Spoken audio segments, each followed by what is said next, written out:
The views expressed here are those of the authors and do not in any way represent the views of SafeerTV.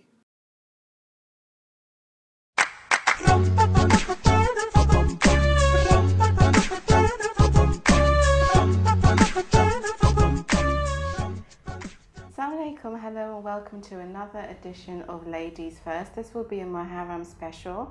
I am joined by my wonderful panelists, Sayyida Saba, Francesca and Tamara. Wonderful to see you, ladies. Ladies, I'd like to start off with the event that, for the viewers who don't know the story of Yazid and his wife and what the relationship was there.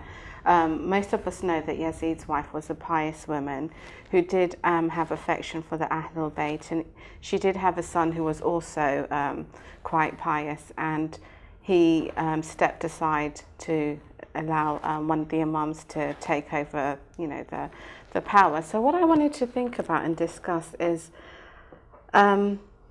tyrants and in relationships. So for example, if you're living with somebody or in a domestic situation, a domestic abuse situation, how I want to link it into events that have happened in Muharram and how they affect our lives. What have we learned from the lesson of Muharram and Karbala in everyday life? So in this instant, I'd like to look at the relationships between having one partner who's quite, you know, good and another one who may be oppressive and a tyrant, because we do have women in our community who suffer from various forms of abuse, etc.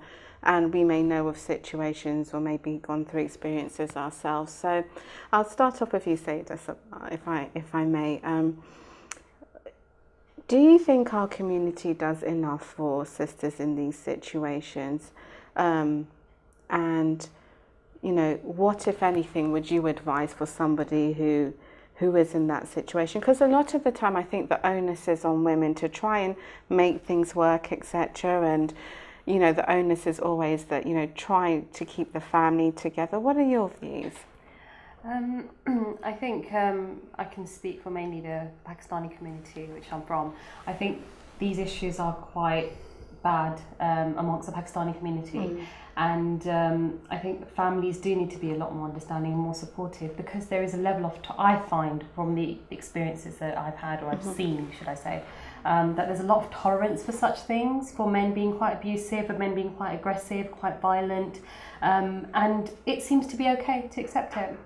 And those women, I find, aren't flourishing, aren't doing very well in their lives, they're quite behind, they lack confidence, but because it's a norm, it's okay. They're in a cycle, and the cycle's repetitive, it's continuous, it's okay. Elders have put up with it, why don't you put up with it? Right. I was going to say, is it a cultural phenomena that, you know, it's quite common in your community or the Pakistani community, and why is it so, you know, looked upon as just crack on and get on with it? Especially because it's not Islamic behaviour, we all know this. No, but domestic violence knows no religion, no culture, no limits, not even social status. You could be a professor at Oxford University and, you know, suffer from domestic violence, and many victims don't even know that they are being abused. They're not even aware of it. They just take it as it's a normal, you know, normal thing that's happening to them. It's not until something severe that happens, perhaps where, you know, police interfere or a member of a family sees something, you know, it happens in front of them, and then they interfere. That's when it becomes clear to those to those women that they are actually in an unhealthy relationship, and it's usually.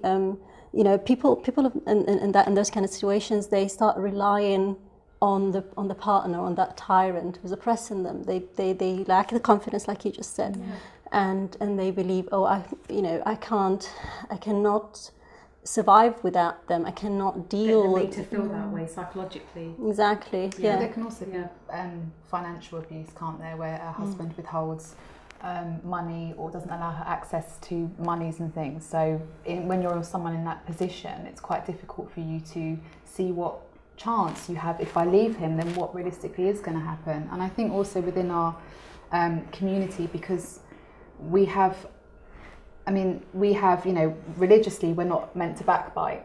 We're not supposed to speak ill of somebody. And I think what happens quite often is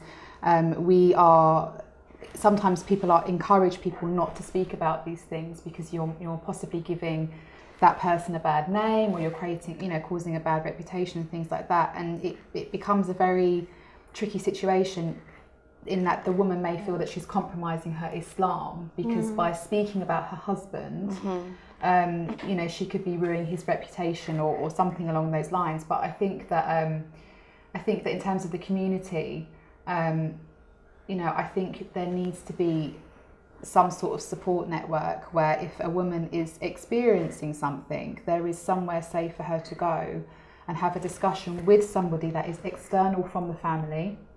Because I think quite often what happens is, and I know of experiences of this, the woman turns to the family, and actually it then becomes a sort of pact mentality of the family to then turn on the female. And it's then made incredibly difficult for her to get out of that situation. So I think we need to have something safe where someone can go and have this conversation with someone that is separate, because it is, it's our responsibility. We are supposed to be one, Ummah. We're supposed to look after each other, the welfare of, because it's not just the women, it's also the effect it has on, children. Society in general. Yeah, and if there are children in the relationship as well. Well, having worked with vulnerable women and having experience of these women who have confided in myself, etc., what can happen is it can be also very subtle, and it can take someone by shock that it's happening to them. And let's be frank here, nobody wants to air out their dirty laundry. And who would you go to? And a lot of the time when somebody, if they haven't reached out to a professional service, because sometimes that's the last resort when you really can't take any more. Most people try and find a way, or as you said, some kind of intervention from the community to solve that. You can confide in somebody, but then that person also doesn't know what to do with that information. What's the next step after exactly. that? Do you go and tell somebody?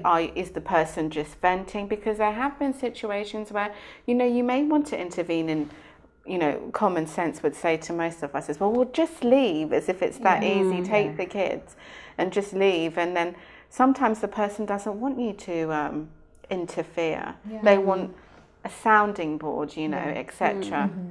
So I think there's you need a lot of courage, definitely, to realize what's happening to you, because a lot of the times it can be very subtle. It doesn't have to be a physical act. It can be, as you said, retaining finances, controlling behavior, emotional abuse. And I think with women, we naturally try and say, well, let me try and fix it. Yes, for the sake of the family. Exactly. And I think, with this Muharram special, I think going to a lot of talks, etc., I find that a lot of the speeches are repetitive, and I don't mean it in an insensitive way, but most of us know the story and the key things that happened, but it's very difficult to relate it into our everyday 2015 lives, especially with these stories. And when I looked at Yazid's wife's story, it made me think about, well, there's many people out there that you might have a husband, for example, or a partner who's not religious, and then you get to that level. What do you do? That can cause a massive rift. Does anyone know of any situations? One of my close friends, she's unfortunately going through something like this, where she's quite practicing religious, and her husband is completely on the opposite end.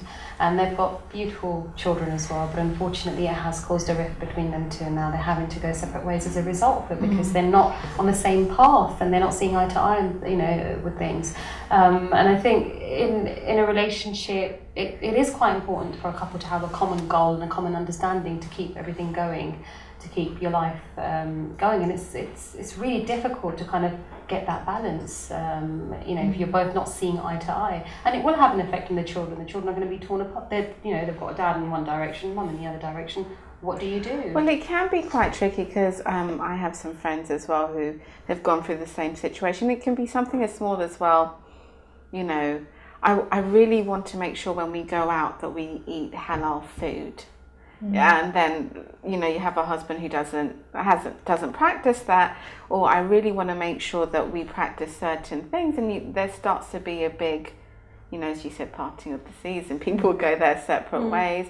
But there are sisters who stay in that situation, which I find really, it's a full-time job to try and balance what you think you're doing is right, and then staying with someone who is going out their way to do something, especially when it goes to divorce as well, when you have a partner who is just on a completely different level to you are, especially religiously as well. Anyone have experiences of that? Well, maybe prevention, perhaps from the beginning, before you enter a marriage. Perhaps maybe again it's the communities or whatever, or mosques or whatever it is, role to actually educate women, in particular girls. Be careful who you marry, because you might actually get stuck. But is it really that simple though, in terms of the intervention? I was going to say it's tricky. Intervention, no. I'm saying education. Education is the first step. Because we have this tendency of rushing into marriage. Someone comes, well, he's got a house, he's got a job, okay, he seems good. Like, that's it. He's a good husband. Exactly. Let's just marry him and hope for the best. But no, you can't do that. Especially like if you're married.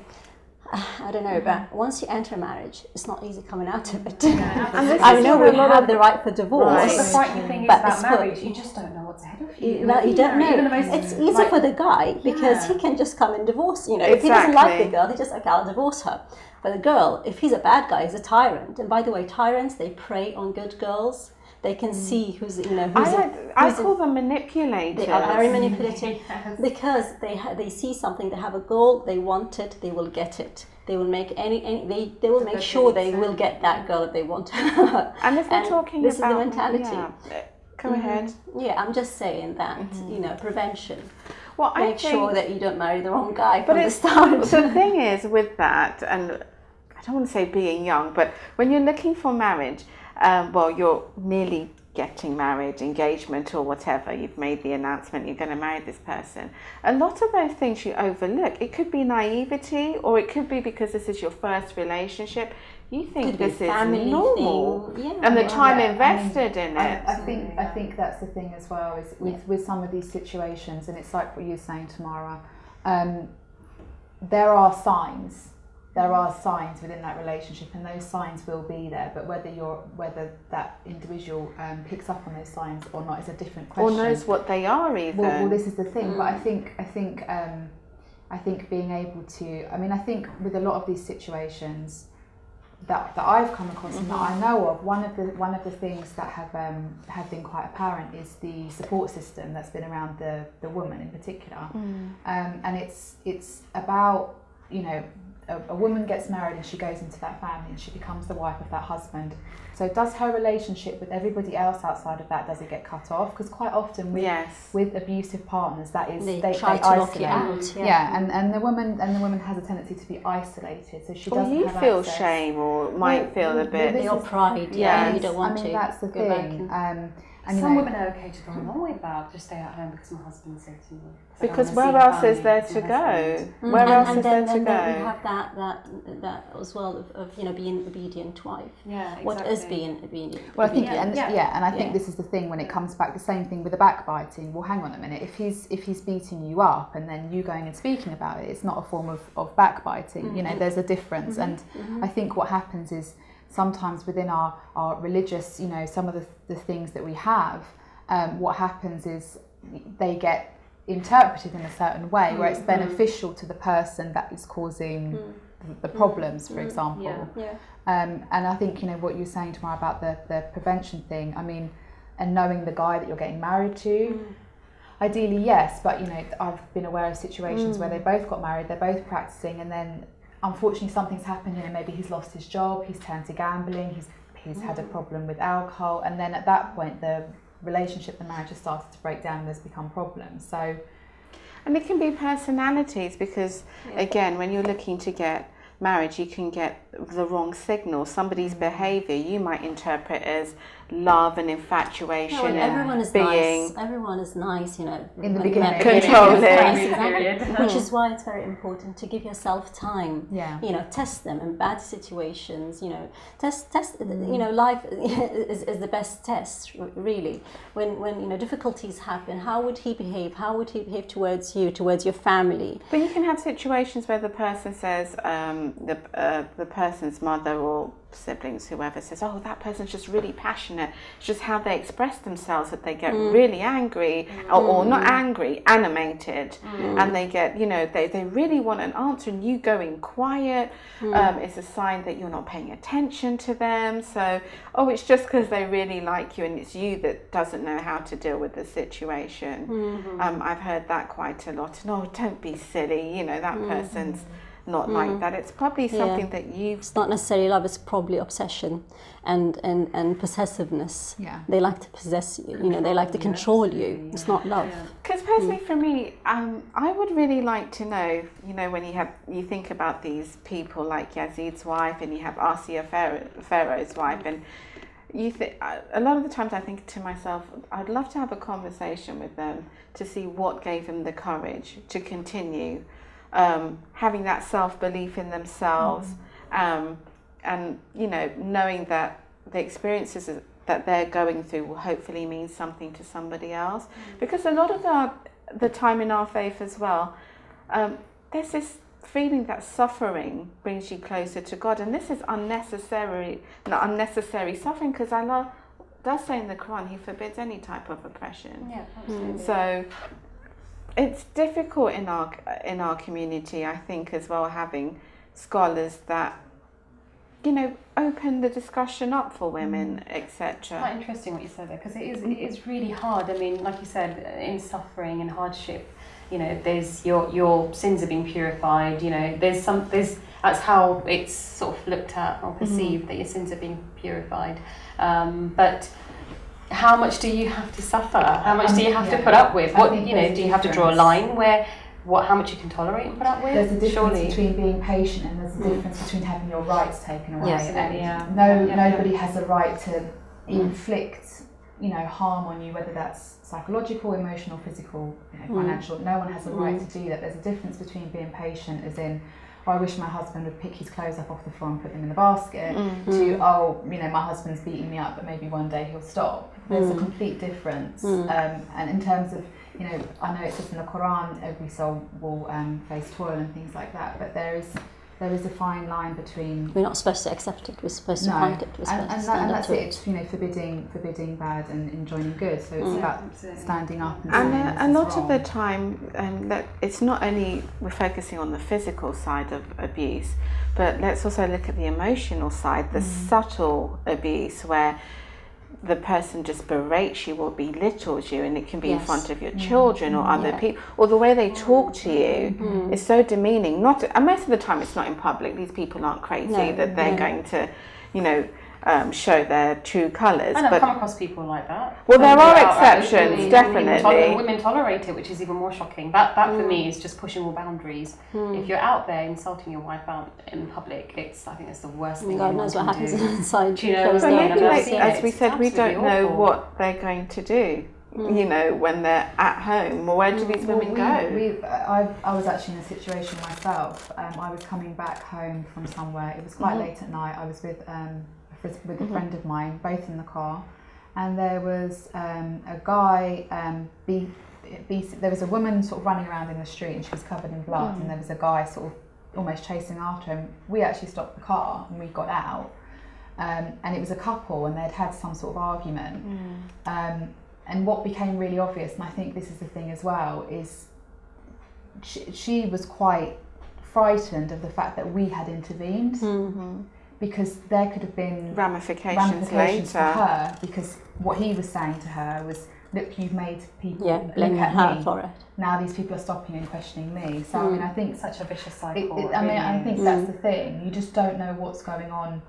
And what's also hard is when you leave the relationship or a relationship, sometimes the abuse can start afterwards. Yeah. Especially with children. It's a control with seeing the children, what you're teaching the children, etc. We know many situations ourselves that this has happened to people, etc. But then what do you do? Because it's almost like you're divorced. Well, you just have to crack on, I guess. Any advice on what you can do? Because it's difficult, because you're trying to, especially if you have children, still for them to have a relationship with their father. So what do you do? Because it can be quite manipulative then. It is important to surround yourselves with good people. Good friends, people who will be supportive. By do yourself, people want to get involved with that? It's even not even necessarily get involved, but even talking to someone. When you talk to someone, it gives you strength. Sometimes that's all you need to remind you. Don't give in to him. Don't just stay strong and know your rights. He doesn't have right to do such and such thing. So sometimes all you need is just that, just the support. Again, that's such a tricky one, because it's a power struggle, isn't it? A lot of men see, especially if you have children, that I am still in your life. I can do whatever I like and move on. And many women actually go back to their abusive husband after the divorce. It happens when they feel okay, and he insists, "No, I do love you, and I'm sorry, and I never meant it that way." Well, the self-esteem is so broken. And exactly. Let's face it, going out there and doing it by yourself is hard. I know we get all sold this, I'm an independent woman, and I can do everything, and with my eyes closed. But you're so hurt, you're you're so winded, you don't have confidence, you have lived perhaps many years under this controlling person who's stripped you of all your confidence. Perhaps she hasn't even worked, she hasn't studied, all she's been doing is looking after the children. And this guy comes and says, "Well, here you go. Can you see that? You can't look after yourself. You can't look after the children. You need me." And that's why you need family and friends around you. Absolutely. It's very important. Well, it's also interesting because there's a stereotype that it's always the uneducated or even stay-at-home mums that have nowhere to go. But what I've also seen is women who are highly competent, educated, working, and for them it's even harder, because I know of a situation where actually the man had 2 wives. She didn't know she was wife number 2, and he was beating her up, and she had to go to work every day with bruises on her. But because the situation was that nobody knew that he was in a polygamous situation, she couldn't tell anyone at work. It's too embarrassing for her to even mention it to anyone. And she couldn't believe that it was happening to her, because she'd gone to uni, she had friends around her. I think that's the thing about domestic violence. It's like what you said at the beginning, Tamara. It does not exclude any. You don't, it's not people that are from this background, that background, this, people that don't have a degree. It can happen to anybody. We're human beings at the end of the day. When you get into a relationship with somebody, yes, your emotions are very heightened. In those initial first 2 years, the honeymoon period, there may be things going on that, like you said, you're not aware of. And I think it comes back to sort of what you were saying, Tamara, about having this support network around you. And, I think some women aren't even lucky enough to have that kind of support system. That's their test, or whatever you want to call it. But honestly, there's some women out there that don't get any kind of support whatsoever, don't know where to even go to get support, and that's a different ballgame. Because that person might still be in the community. Oh, absolutely, and especially if this person has a reputation for being someone very respectable, they could be fun, people see really them and and they're usually charming, because they're manipulative people. Very charming. They know how to speak, they know how to perform. Let's take a step back and look at, again, Yazid's wife and her convictions. Just not looking at domestic violence, but how hard it was for her to, keep to her convictions, and his son to keep to his convictions. I'm thinking of a situation with a sister who, with her own parents, she started to really practice her religion. And she started wearing hijab, and the abuse that her mother would give her, and this, the educated people, even got physical, that she was pulling her hijab back, and she would be strangling her because she was saying that, you know, we're forward thinking, we're living in the city, you're embarrassing us and stuff. And I remember this sister, she never, you know, she always was in tears, but she never lashed out, and she had to fight for her convictions until she, you know, got married, and alhamdulillah is doing really well. But sometimes abuse can come from, it's really hard to stick to your, think about where we are in this society and our convictions of trying to, you know, practice our religion in the best way we can, and how difficult that can be. I know for myself it's still a difficult situation, just saying that you wear hijab with your other family members, etc., and the backlash that you could get from there. Anyone had that experience? Or I think with them, again, I can only speak mainly for the Pakistani community. When you marry the whole family. You don't marry the individual. Everyone has their input, everyone has their say. And the problem lies, I think, with the husband who doesn't know how to sort of get that balance. You know, everyone has views and opinions, fair enough, but then you've got to learn to kind of not let it get to you all the time. And I think what I find is the men, again, I'm going to speak for the Pakistani community, is that they're very sort of soft when it comes to the mother's views and opinions. You know, the sister said this and the mum said this, and then it comes out all onto the wife, you know. Right. For me, I mean, I just think that's the worst kind of abuse, because you're not getting it from one person, you're getting it from the whole all around. family. It goes very tribal. Yes, it's a clan versus one person. Yeah. I think in terms of, you know, having your family, and especially if, you know, you're all supposed to be Muslim, but you're the more practicing one, it is extremely hard, very, very hard. But like what I was saying before, there comes a line of being patient and being patient and keeping your faith and asking Allah to help you. And the difference between someone, you know, causing you some form of harm, that is not something that you have to endure. And I think that's the thing that we have to remember, as much as, you know, we do understand that there is struggle and there is tests that we're going to have. It's not to the extent where it's okay for someone to do some, you know, certain things to you. And on that note, we keep all our sisters and brothers who may be going through an abusive relationship in our prayers, and we hope that, you know, the lessons of Muharram and Karbala will give you strength. And please do turn to help. Do not stay silent. We hope to see you soon. Assalamu alaikum wa rahmatullahi wa barakatuh.